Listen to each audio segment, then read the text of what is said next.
Hi കൂട്ടുകാരെ, എൻ്റെ ചാനലിലേക്ക് എല്ലാവർക്കും സ്വാഗതം. എല്ലാവരും സുഖമായിട്ടിരിക്കുന്നോ? ഞാനും സുഖമായിട്ടിരിക്കുന്നു. എല്ലാവരും സുഖമായിട്ടിരിക്കുന്നു ഞാൻ വിശ്വസിക്കുന്നു. അപ്പോൾ ഞാൻ കൂടുതൽ പറഞ്ഞ് വീഡിയോയുടെ ലെങ്ത് കൂട്ടുന്നില്ല. അപ്പം ഇന്ന് ഞാൻ ഉണ്ടാക്കാൻ പോകുന്നത് എന്താണെന്ന് വെച്ചാൽ ഒരു സിമ്പിൾ പാവയ്ക്ക ഫ്രൈ ആണ് കേട്ടോ. എൻ്റെ എല്ലാ വീഡിയോസിലും ഉണ്ട് സിമ്പിളായിട്ടുള്ള വീഡിയോസാണ് കൂടുതലും. ഒത്തിരി ഇട്ടിട്ടില്ല, 3, 4, 5 വീഡിയോസേ ഉള്ളൂ. എങ്കിലും അതിലെല്ലാം നിങ്ങൾ ശ്രദ്ധിച്ചിട്ടില്ലേ, സിമ്പിളായിട്ടുള്ള ഫ്രൈ അല്ലേ. കാരണം ഞാൻ മെയിനായിട്ട് ഉള്ളി ഇടാത്ത ഫ്രൈ ആണ്, അതായത് മെഴുക്കുരട്ടിയാണ് കൂടുതൽ യൂസ് ചെയ്യുന്നത്. എനിക്കതാണ് ടേസ്റ്റായിട്ട് തോന്നുന്നത്. ഉള്ളി ഇട്ട് കഴിയുമ്പം വേറൊരു ടേസ്റ്റ് അല്ലേ. അപ്പോൾ അതുകൊണ്ട് ഞാൻ കൂടുതലും ഉള്ളി ഇടാതുള്ള മെഴുക്കുരട്ടികളാണ് യൂസ് ചെയ്യുന്നത്. അത് തന്നെയല്ല, ഈ പാവയ്ക്ക എന്ന് വെച്ചാൽ പാവയ്ക്കയ്ക്ക് ഒരു കയ്പുണ്ടല്ലോ.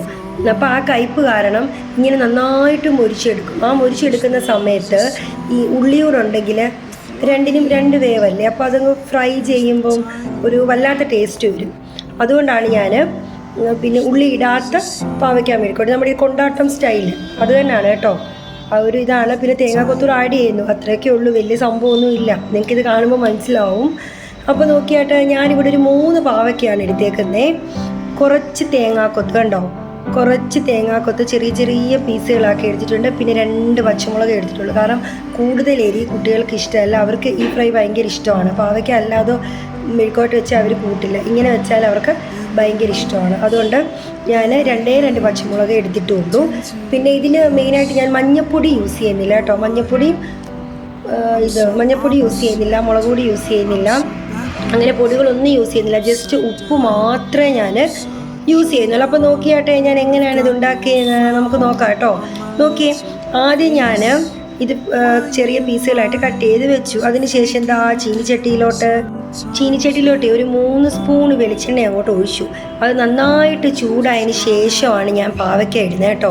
കാരണം എണ്ണ നന്നായിട്ട് ചൂടായതിന് ശേഷം നമ്മൾ പാവയ്ക്ക എന്ത് ഫ്രൈയും ആയിക്കോട്ടെ, നമ്മൾ എണ്ണ നന്നായിട്ട് ചൂടായതിന് ശേഷം ഇട്ടില്ലെങ്കിൽ അത് ഫ്രൈ ആയില്ല. ഒരുപാട് എടുക്കുന്ന സമയത്തിനെക്കാട്ടി, നോർമലൊക്കെ എടുക്കുന്ന സമയത്തിനെക്കാട്ടി കൂടുതൽ സമയം എടുക്കും കേട്ടോ. അതുകൊണ്ടാണ് ഞാൻ എണ്ണ നന്നായിട്ട് ചൂടായതിന് ശേഷം നമ്മുടെ ആ പാവയ്ക്കായും അങ്ങോട്ട് ഇട്ടു. പിന്നെ ഇത് തേങ്ങാക്കൊത്തും ഇട്ടു, പച്ചമുളകും ഇട്ടു. എന്നിട്ട് ഉപ്പ് മാത്രം കേട്ടോ, ഉപ്പ് ആവശ്യത്തിന് ഇടണം. ഞാൻ എല്ലാ വീഡിയോസിലും പറയാം ഉപ്പ് ആവശ്യത്തിന്. കാരണം ഞാൻ കറക്റ്റായിട്ട് പറഞ്ഞാൽ ചിലർക്ക് അത് ഉപ്പ് കൂടുതൽ, ഉപ്പ് കുറവ്, മനസ്സിലായോ? അതുകൊണ്ടാണേ.